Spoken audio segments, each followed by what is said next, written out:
The flash of a camera's bulb was blinding, but not as blinding as the lie Justin Croft was living. Tonight was his coronation, the annual Croft Foundation charity ball, where the city's elite gathered to applaud his generosity. By his side, radiant in emerald silk, was Scarlett Vance, his head of marketing, her hand resting possessively on his arm. She was smiling a picture of triumph, basking in the glow of a man she believed would soon be hers. The whispers in the grand ballroom all said the same thing. It was only a matter of time before his quiet, elegant wife was replaced. But they didn't know that miles away a different story was unfolding.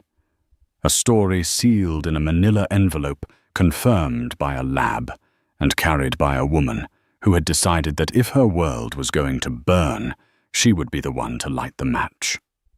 Eleanor Croft traced the rim of her porcelain teacup, the steam warming her face. From the panoramic window of their penthouse apartment overlooking Central Park, New York City, glittered like a field of scattered diamonds. It was a view that cost more than most people earned in a lifetime, a constant shimmering reminder of the life her husband Justin Croft had built. He was the golden boy of the tech world, the charismatic CEO of Innovate Dynamics, a company that had revolutionized data security. To the world, he was a visionary. To her, for the past 7 years, he had been her husband.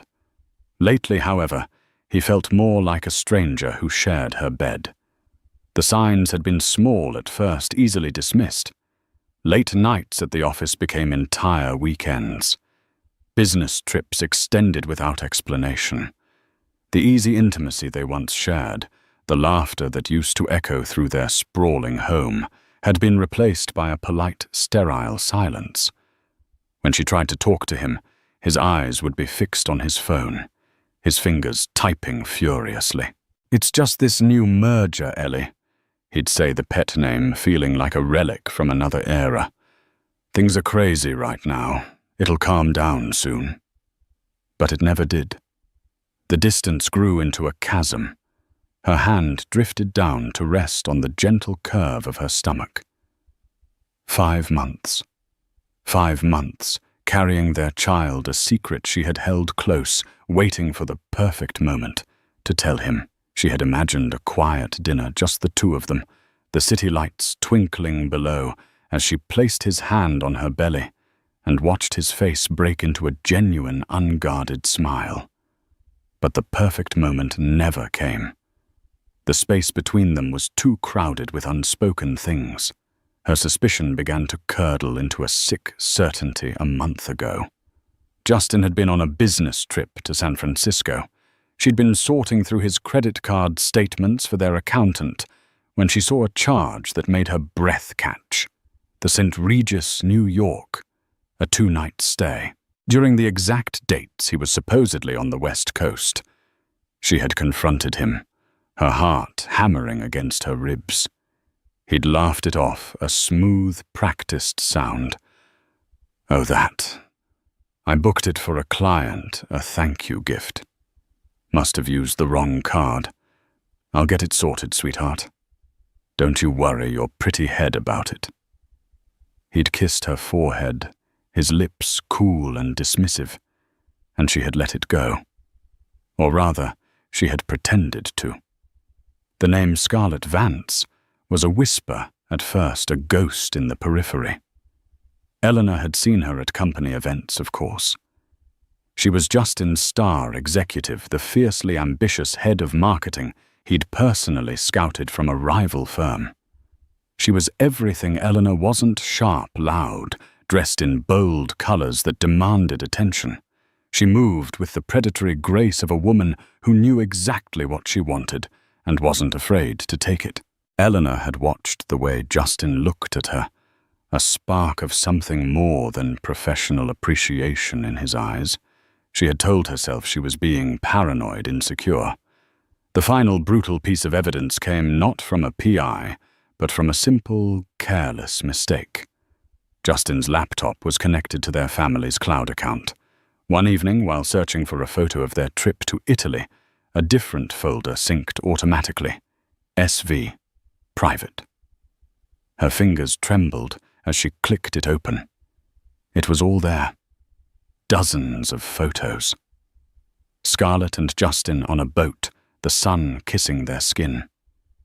Scarlett in a slinky dress, Justin's arm wrapped tightly around her waist at a bar Eleanor didn't recognize. The most damning was a short video clearly taken by Justin. Scarlett was lounging on a hotel bed, a hotel room Eleanor recognized from its distinctive artwork as the St. Regis, wearing one of Justin's dress shirts, and nothing else, laughing as she spoke to him. "When are you going to tell her, Jules?" Scarlett's voice was a playful purr. "I'm tired of being your dirty little secret. I want the world to know you're mine." Justin's voice off camera was a low murmur. "Soon, baby. The timing has to be perfect. The divorce needs to be handled delicately. Just a little more patience." The screen went black, but the images were burned into Eleanor's mind. The gilded cage she lived in suddenly felt suffocating, its golden bars cold and sharp. All the excuses, all the reassurances, all the times he'd called her crazy or paranoid, it was all a lie. A carefully constructed performance to keep her placid while he built a new life with another woman. That night, something inside her broke. But it wasn't her spirit. It was the dam of grief and denial. And in its place, a cold, hard clarity began to form. He had called her delicate. He had underestimated her. He thought she would crumble, sign whatever papers his lawyers put in front of her, and disappear quietly with a comfortable settlement. He was wrong. She would not disappear. She would not be delicate. Her hand rested on her unborn child, a silent promise.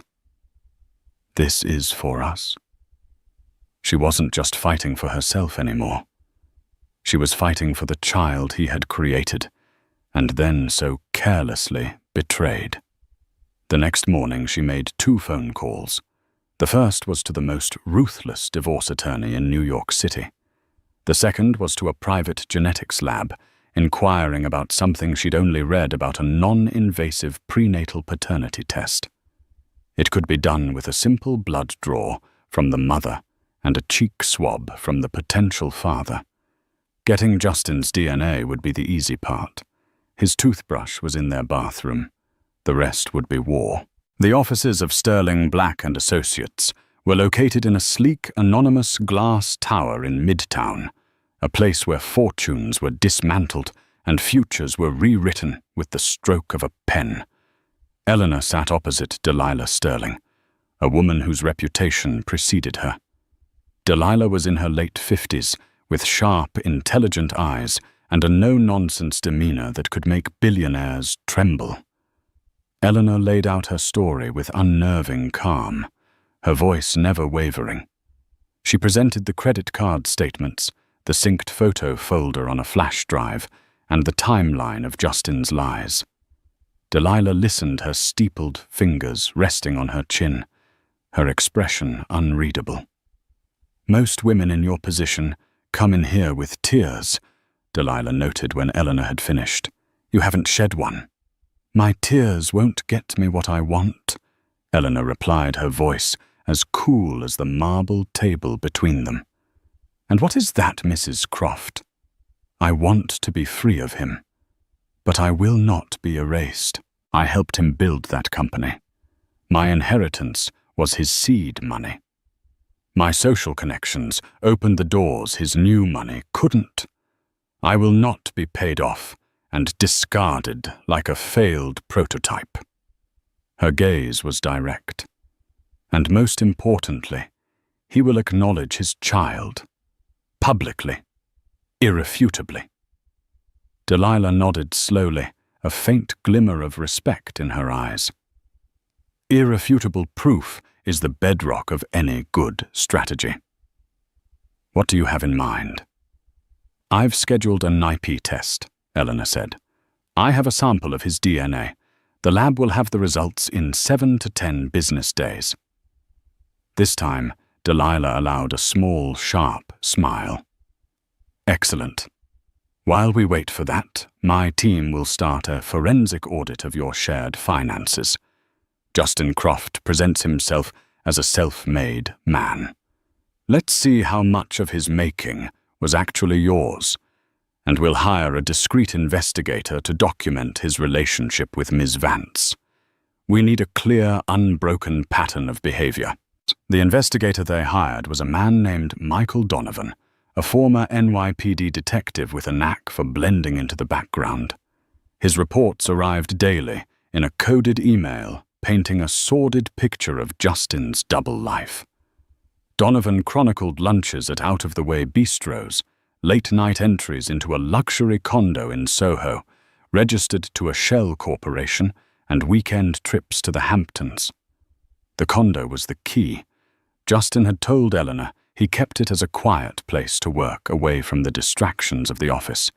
It was, in fact, the love nest he had set up for Scarlett. Donovan's photos were grainy but undeniable. Justin and Scarlett kissing on the balcony. Scarlett using a key to let herself in. The two of them emerging on a Sunday morning, looking like any other couple. As the days crawled by, Eleanor lived in a state of suspended animation. She played the part of the devoted wife perfectly. She asked about his day, feigned interest in his fabricated stories of late-night coding sessions, and even massaged his shoulders when he complained of stress. Each touch was a betrayal to herself, but it was necessary. He could not suspect a thing. The element of surprise was her most powerful weapon. One of Donovan's reports contained a peculiar detail. Subject Vance has had 2 observed appointments in the last 10 days at the Park Avenue Women's Health Clinic. Both times, Subject Croft waited in the car. Eleanor's blood ran cold. It could be anything, of course, but combined with everything else, a dark, chilling possibility began to form in her mind. Was it possible? Could he be that reckless, that cruel? The day the email from the lab arrived, Eleanor's hands were shaking so badly she could barely click the mouse. The subject line was simple: "Your results are ready." She took a deep breath, opened the attached PDF, and scrolled down past the medical jargon to the conclusion. Probability of paternity: 99.999%. A wave of something unidentifiable washed over her. It wasn't relief, not exactly. It was confirmation. A heavy, solid weight of truth in a sea of lies. This document was her shield and her sword. This was the proof that no one, not Justin, not his lawyers, not the world could deny. That evening, the invitation arrived. It was embossed on heavy, cream-colored cardstock, the gold lettering announcing the 4th annual Croft Foundation Charity Ball. It was Justin's signature event, the pinnacle of his public philanthropy. All of New York's high society would be there. He would be on stage, celebrated as a titan of industry and a benevolent humanitarian. And by his side, Donovan's latest report confirmed would be Scarlett Vance. Justin had told the event organizers she was his official +1, citing that his wife was feeling under the weather. Eleanor looked at the invitation, then at the printed paternity test results on her desk. The venue was the grand ballroom at the Pierre, a stage, an audience, the press.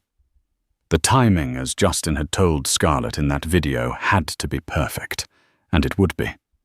But it would be her timing, not his. She called Delilah Sterling. "I have the results," she said. "It's confirmed." "Good." Delilah's voice was brisk. "We can file Monday morning." "No." Eleanor said, a plan crystallizing in her mind, as audacious as it was terrifying. We're not filing on Monday.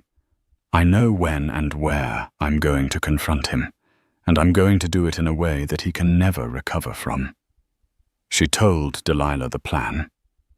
There was a long silence on the other end of the line. Finally, Delilah spoke, a low whistle of admiration in her tone. "Mrs. Croft," she said, "they are going to write books about you."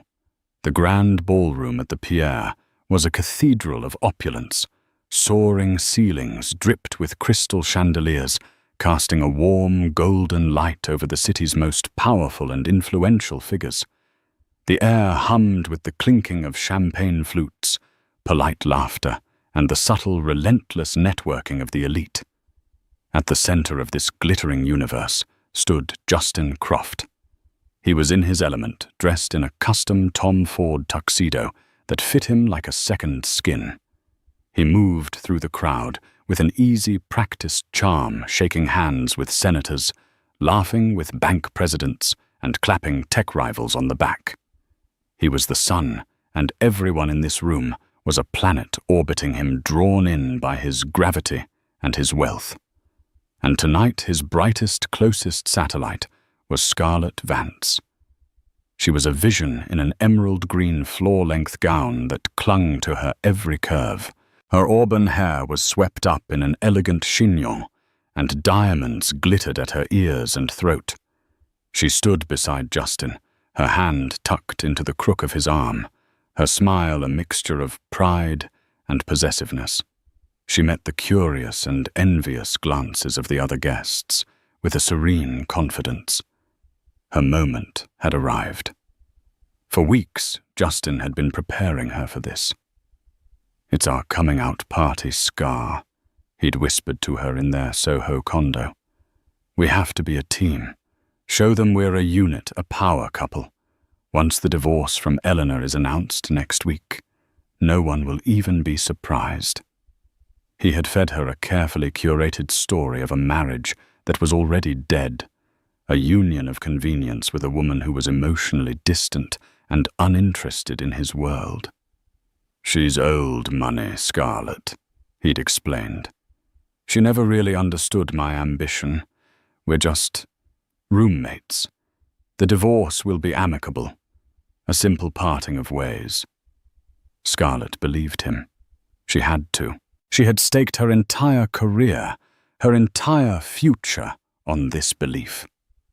She loved the thrill of their secret affair, but she craved the legitimacy of being the woman on the arm of Justin Croft, not in the shadows, but in the spotlight.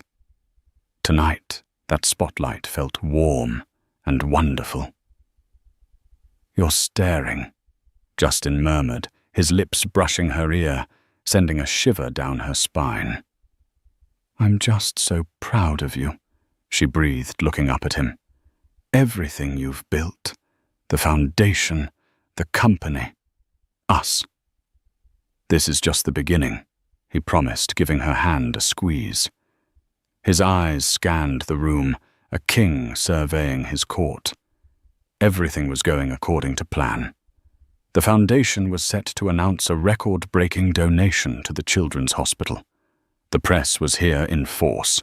His reputation as a philanthropist was more secure than ever, a perfect shield for the messy personal business to come. He'd have his lawyers serve Eleanor the papers on Monday. By then, the narrative would be set. Justin Croft, the brilliant humanitarian, amicably splitting from his quiet wife and finding new happiness with his dynamic partner, Scarlett Vance. It was clean. It was manageable. A well-known society columnist, Brenda Maxwell, approached them, her pen poised over her notepad. "Justin, Scarlett, you two look absolutely stunning together. The talk of the town, Scarlett, that dress is to die for. Tell me, is this an official debut for you two as a couple?" Before Justin could give his carefully rehearsed, non-committal answer, Scarlett beamed. "You could say that, Brenda. We're very happy." It was a bolder statement than they had agreed upon, but Justin let it slide. Her eagerness was part of her charm. As the evening wore on, the grand narrative of Justin Croft, the benevolent genius, was woven with every speech and toast. He took the stage to a thunderous ovation, the lights glinting off his perfect white teeth. "Generosity," he began, his voice resonating with practiced sincerity, "is not about giving what you have left over. It's about giving a piece of yourself. It's about building a legacy, about creating a better future for our children." Scarlett watched from a front-row table, her heart swelling with adoration. He was magnificent.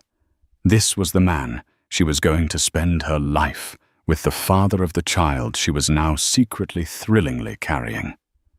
She hadn't told him yet.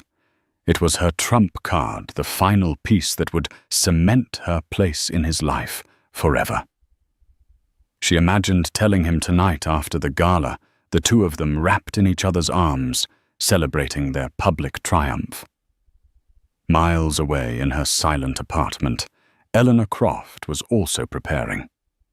She stood before a full-length mirror, not in a ball gown, but in a simple, impeccably tailored navy blue dress. It was elegant, professional, and understated. It was armor. Her hair was pulled back in a severe, neat bun.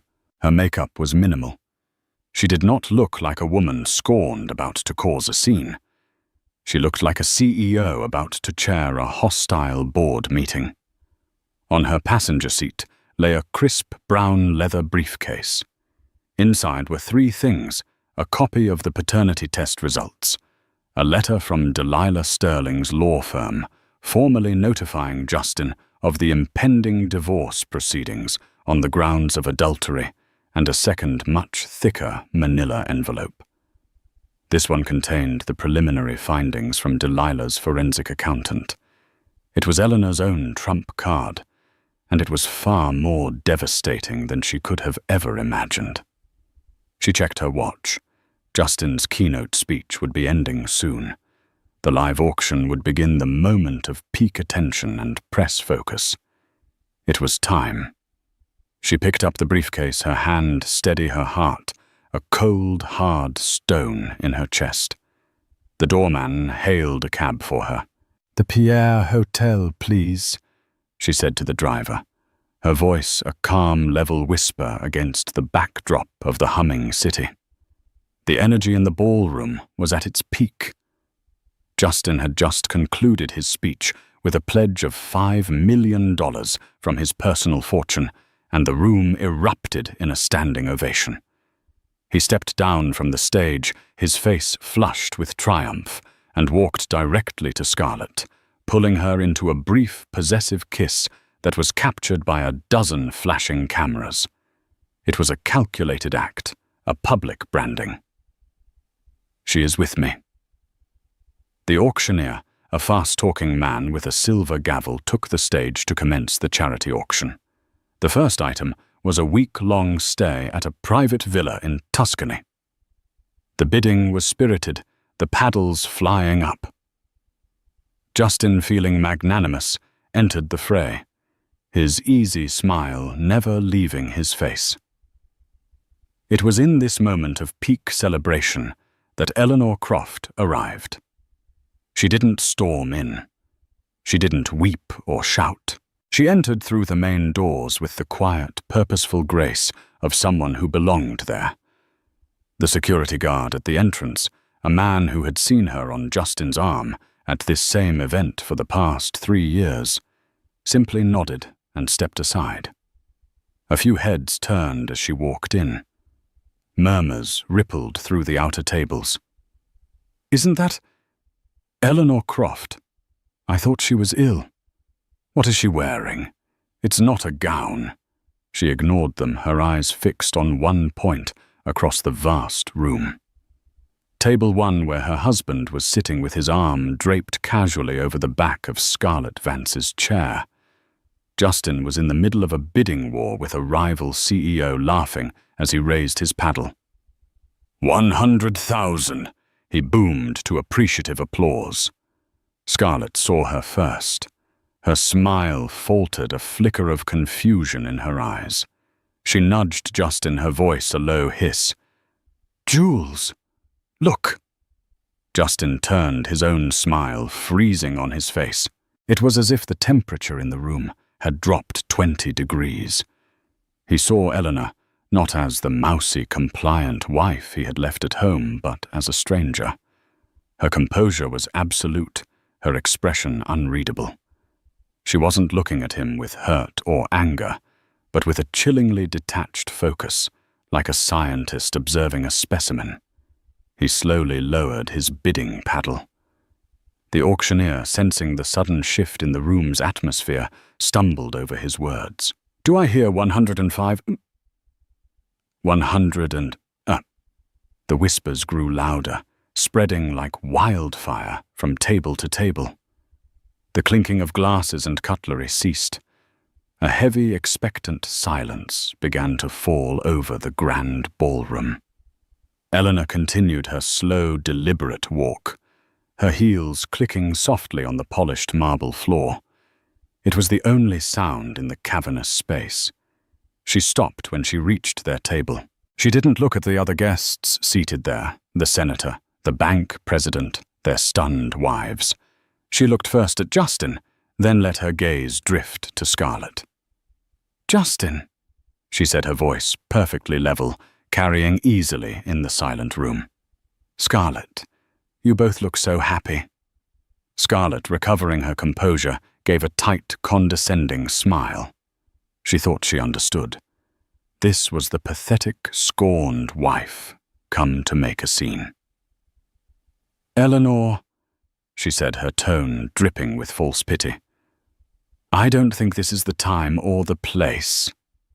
"On the contrary," Eleanor replied, her eyes locking onto Scarlett's, "I think this is the perfect time, and this is most certainly the place."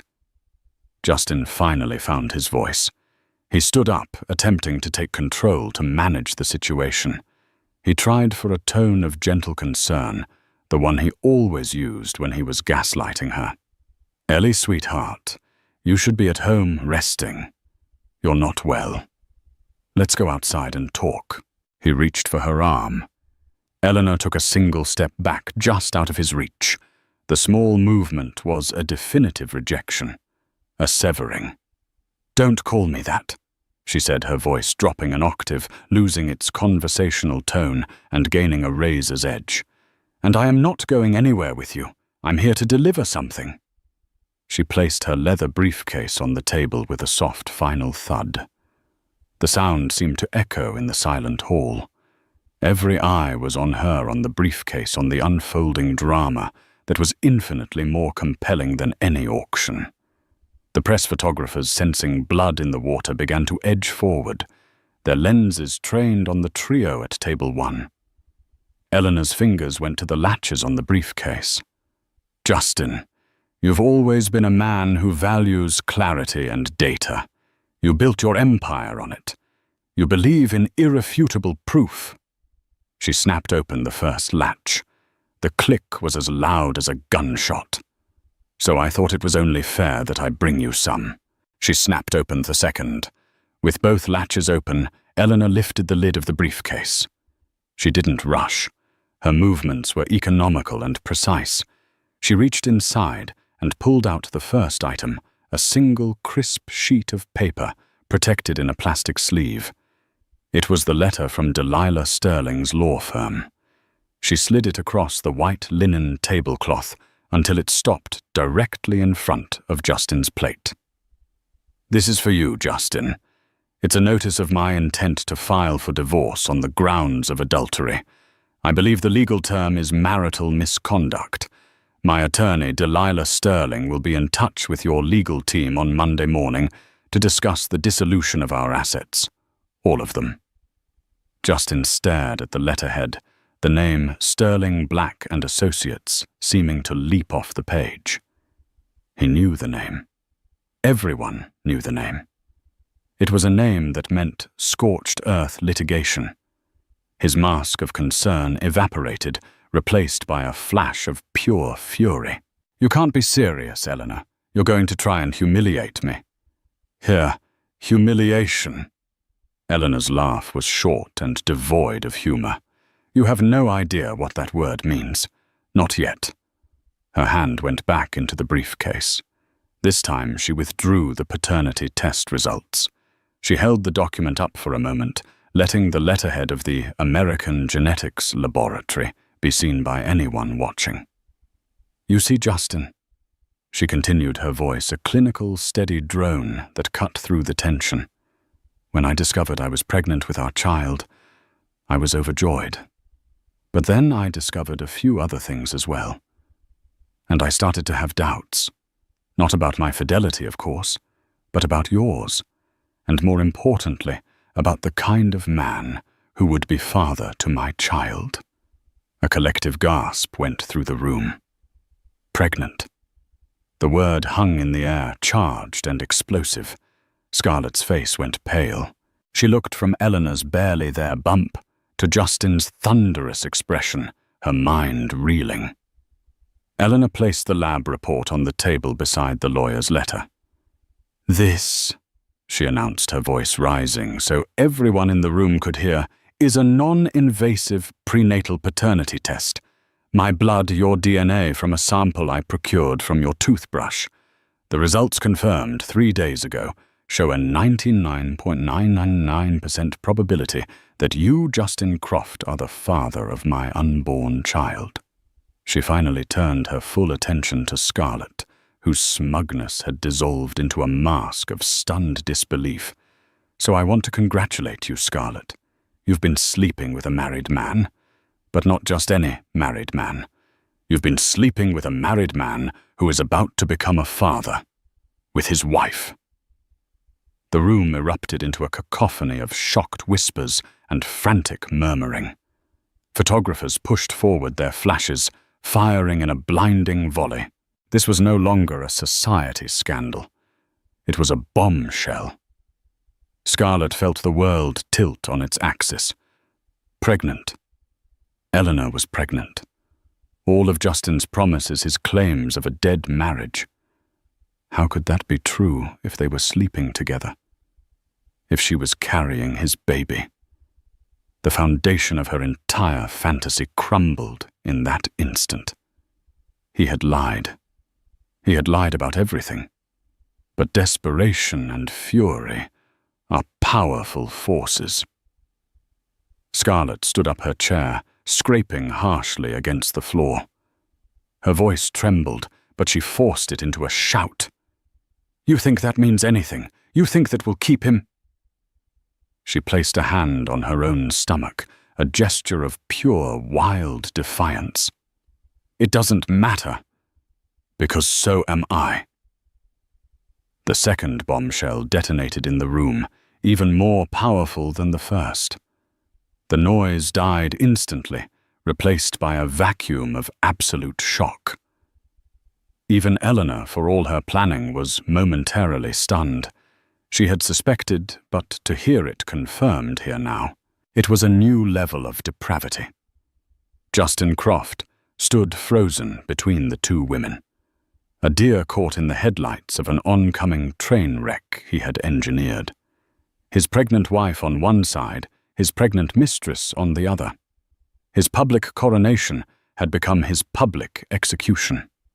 His eyes darted around the room, seeing not adoration, but morbid curiosity and contempt on the faces of his peers.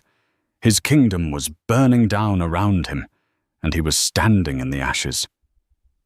Scarlett looked at him, her eyes pleading, expecting him to choose her to defend her. Tell her, Jules. Tell her that you love me, that our baby is the one you want. Justin opened his mouth, but no words came out. He was trapped. There was no right answer, no clever escape. But Eleanor wasn't finished. The first two documents were for the heart. The third was for the jugular. Actually, Scarlett, Eleanor said, her voice regaining its icy composure as she reached back into her briefcase. I don't think he's going to be much of a father to either of our children, because it turns out this isn't the only thing he's been lying about. She pulled out the thick manila envelope, the one from the forensic accountant, and dropped it onto the center of the table. It landed with a heavy, ominous thud. "This," Eleanor announced to the silent, captive audience, "is about his business." The sight of the third envelope, thick and bulging with documents, seemed to break Justin's paralysis. A primal fear deeper and colder than mere social ruin flashed in his eyes. "Eleanor, stop!" he hissed, his voice a raw, desperate whisper. "Don't do this. We can talk about this privately." "We're long past private conversations, Justin," Eleanor replied, her voice ringing with clarity. She tapped the thick envelope. "You told me I never understood your ambition. You were right. I never understood that your ambition was built on a foundation of fraud." She looked out at the sea of stunned faces at the journalists, scribbling furiously, and the cameras recording every second. She was no longer just speaking to Justin or Scarlett. She was speaking to the world.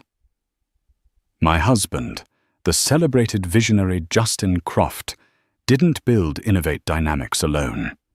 He had a co-founder, a brilliant programmer named David Brown. Many of you in the tech world might remember him. He was the true genius behind the company's core algorithm.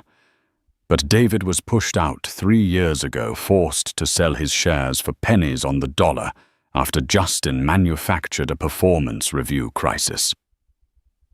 A murmur went through the tech investors in the room.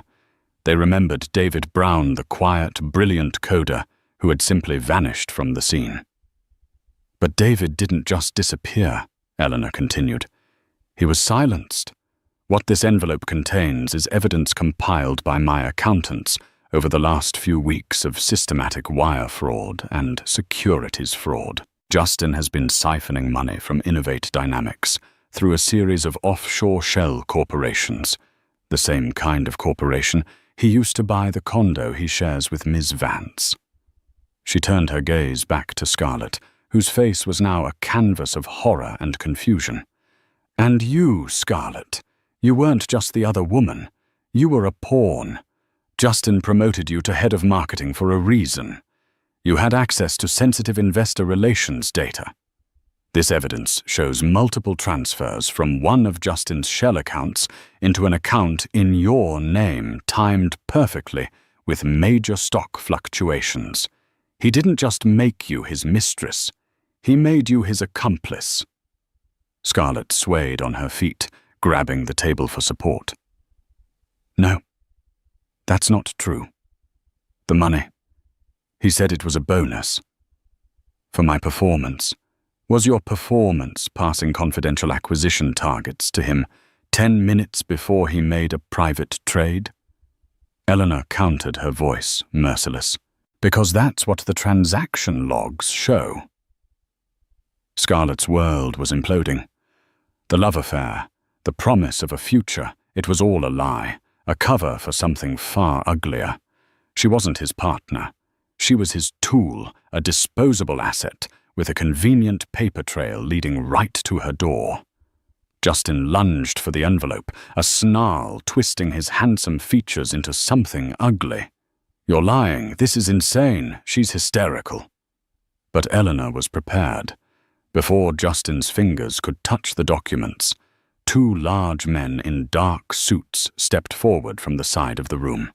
They weren't hotel security. They were part of the private detail Delilah Sterling had insisted on hiring. One of them intercepted Justin's arm with practiced ease. "I wouldn't do that, Mr. Croft," the man said calmly. Eleanor's voice cut through the chaos. "It's all in there.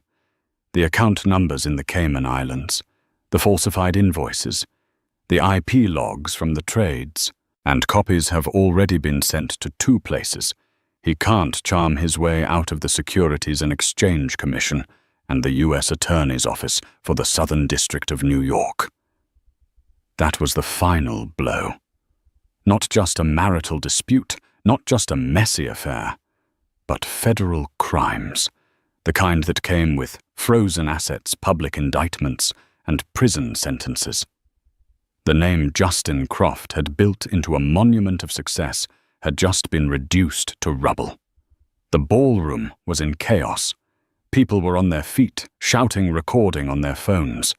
The gala was over. The legend of Justin Croft was over. Justin stood, held in place by the security guard, his face ashen. He looked at Eleanor, truly seeing her for the first time in years. He saw not the quiet, agreeable wife, but a strategist, a queen who had just checkmated him on a board he didn't even know they were playing on. He had thought he was the predator, the master of his universe. But he had been the fool, and he had created his own destroyer. Eleanor picked up her briefcase. Her work here was done. She gave Scarlett one last long look, not of triumph, but of something akin to pity. "He was never going to leave me for you," she said, her voice soft now, almost a whisper. "He was never going to leave the woman whose family money and social standing gave him his start. You were just a convenience, a temporary distraction, and now you're a liability he can no longer afford." With that, Eleanor Croft turned her back on the wreckage of her husband's life and walked away. She moved through the stunned, parting crowd, her head held high, her steps even and sure. She didn't look back. She was walking toward her future, and for the first time in a very long time, it was entirely her own. The fallout from the Croft Foundation charity ball was immediate and spectacular. By morning, the story was on the front page of every major newspaper and the lead item on every news channel. The Gala of the Damned, one tabloid called it.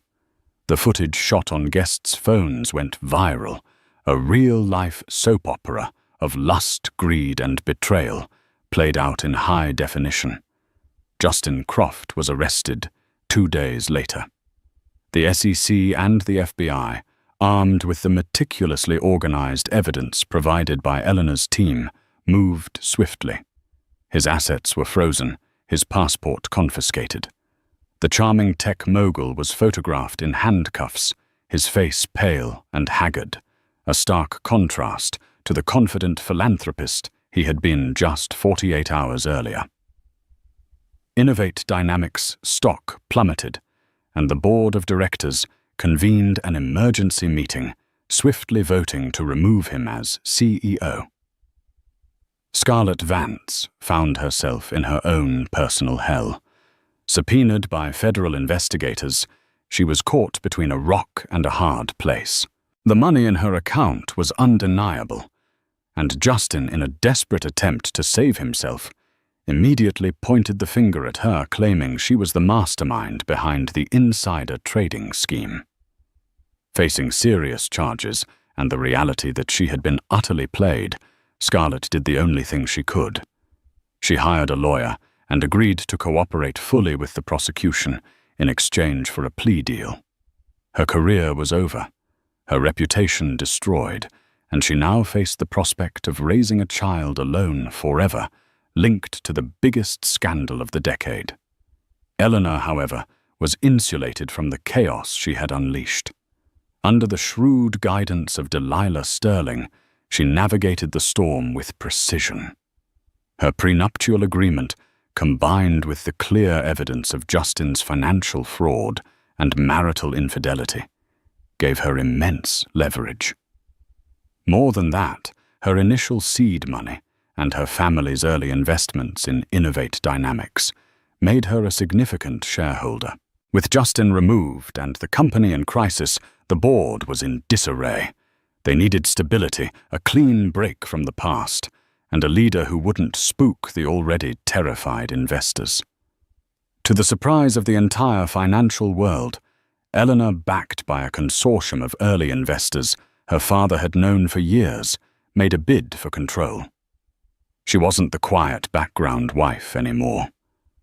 In the depositions and board meetings, she was sharp, articulate, and deeply knowledgeable about the company's foundational technology, something she had made a point to learn during the early years. She presented a clear, decisive plan to restructure the company, oust the corrupt executives loyal to Justin, and re-establish trust with a new era of transparency. The board, desperate for a lifeline, agreed. Eleanor Croft was named interim CEO of Innovate Dynamics. 6 months later, Eleanor stood in the same office where Justin had once reigned.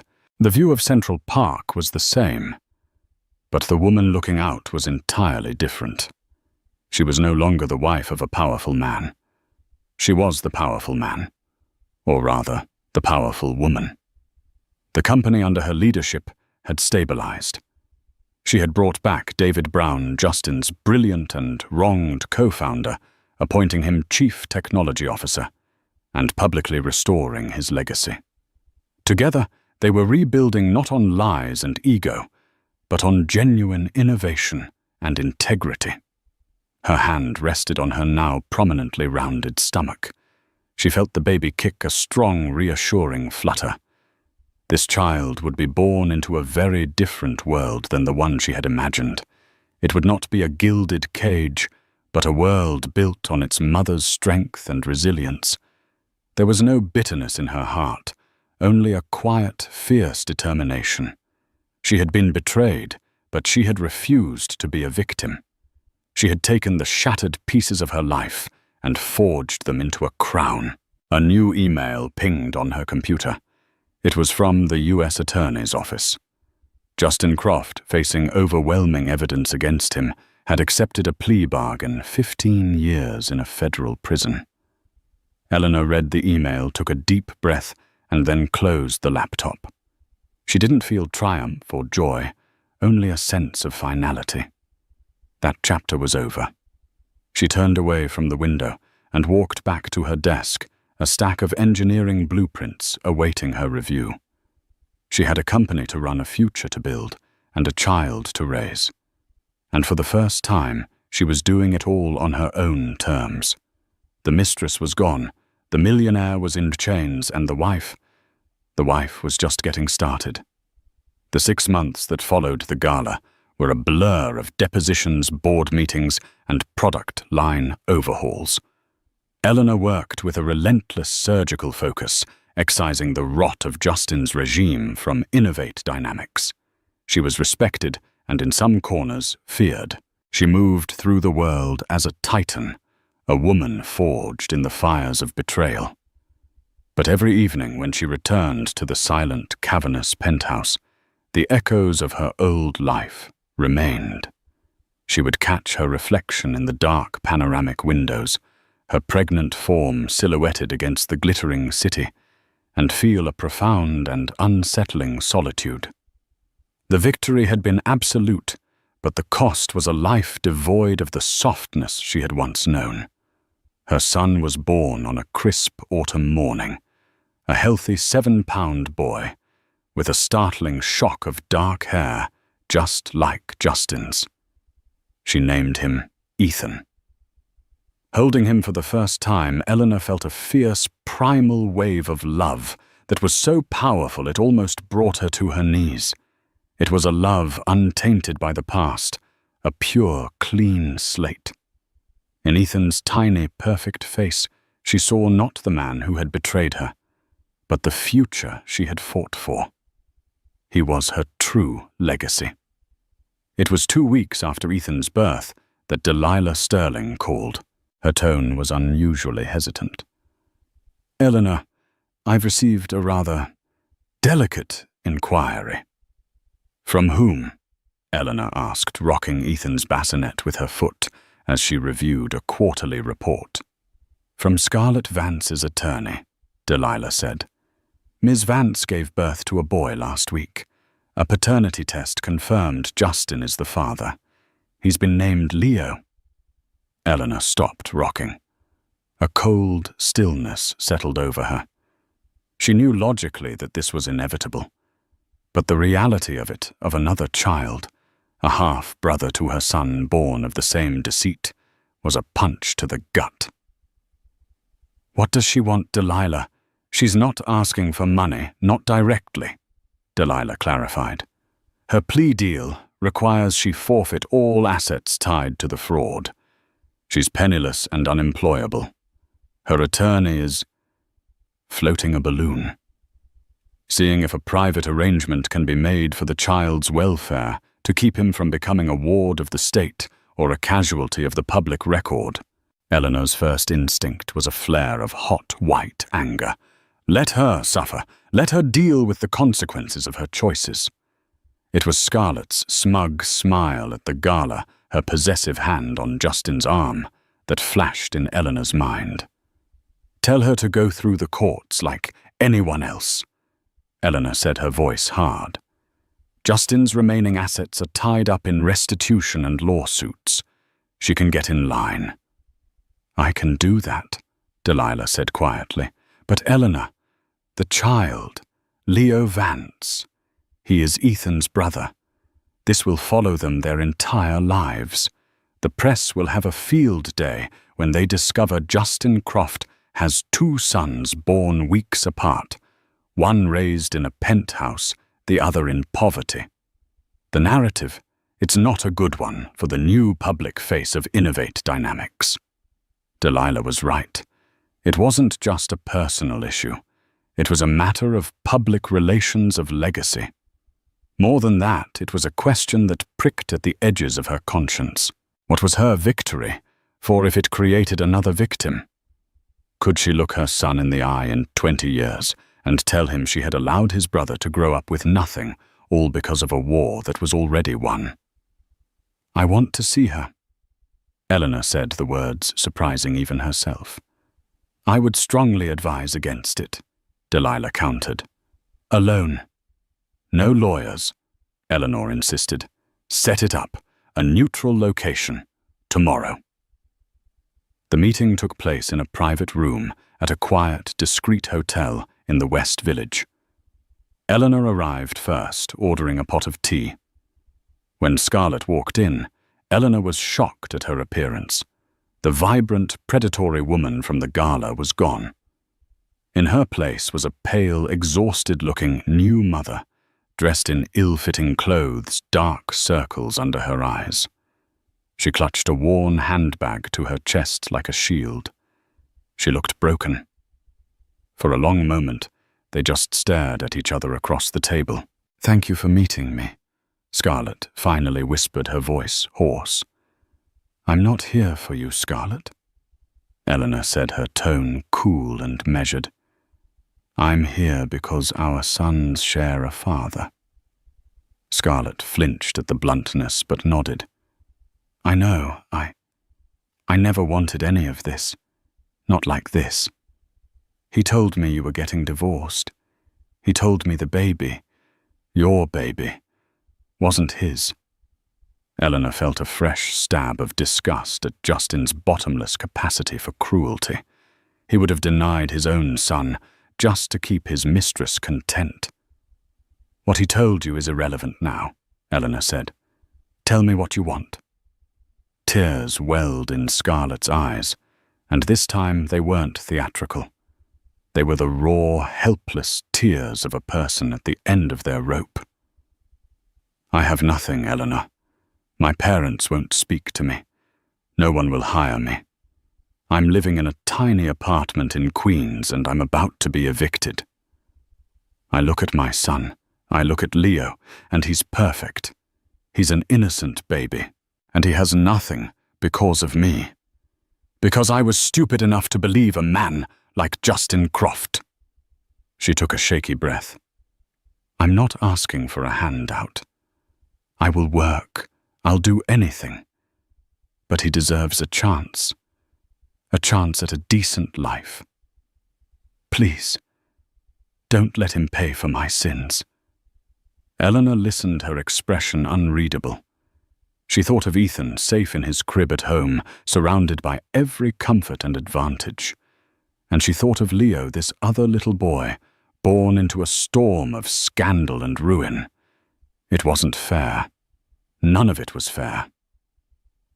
I will not give you $1, Eleanor said, and Scarlett's face fell. Any money I gave you would be seen as hush money. and I will not be tethered to you or your reputation." She paused, letting the weight of her words sink in.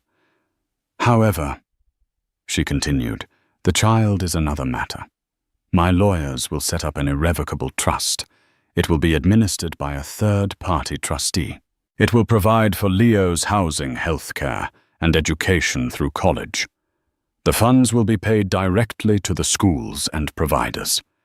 You will never have access to the principal. There will be a strict morality clause in the agreement. If you ever try to contact me, my son, or the press about this arrangement, the trust will be immediately dissolved. Is that understood?" Scarlett stared at her, speechless. Tears streamed down her face, but this time they were of shock and overwhelming relief. She could only nod, unable to speak. "This isn't forgiveness, Scarlett," Eleanor said, standing up, her voice firm. "And it isn't friendship. This is for the boys. It's the only clean slate I can give them. Justin created this mess, but I will not allow his legacy to be two brothers growing up as enemies or as symbols of his failure. My son will know he has a brother, and one day if they choose they can meet. But that will be their decision, not ours." Eleanor placed $100 bill on the table to cover the tea. "Get a good meal. Feed your son. The lawyers will be in touch." Without another word, she turned and walked out, leaving Scarlett Vance weeping quietly in the anonymous hotel room. Eleanor didn't feel pity or satisfaction. She felt clear. She had neutralized the final threat, not with vengeance, but with control. She had taken the last ugly, tangled thread of Justin's betrayal and woven it into something orderly, something she could manage.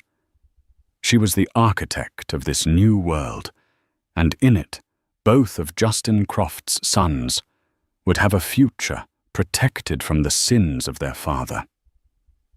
This wasn't just a story about a cheating husband. It was a story about the immense power of a woman who was underestimated. Eleanor Croft could have walked away with a quiet settlement, but instead she chose to fight for the truth, not just for herself, but for her unborn child, and for everyone else her husband had deceived. It's a raw, gripping reminder that the deepest betrayals can often ignite the fiercest strength within us. What would you have done in her shoes? Could you have found the courage to not only expose the lies, but to rise from the ashes and take control of the entire empire? If this story of resilience, strategy, and ultimate vindication captivated you, please show your support by hitting that like button. Share this video with someone who needs a reminder of their own inner strength, and don't forget to subscribe to our channel for more true-life stories of drama, survival, and justice. Your support helps us bring these incredible tales to light. Thank you for listening.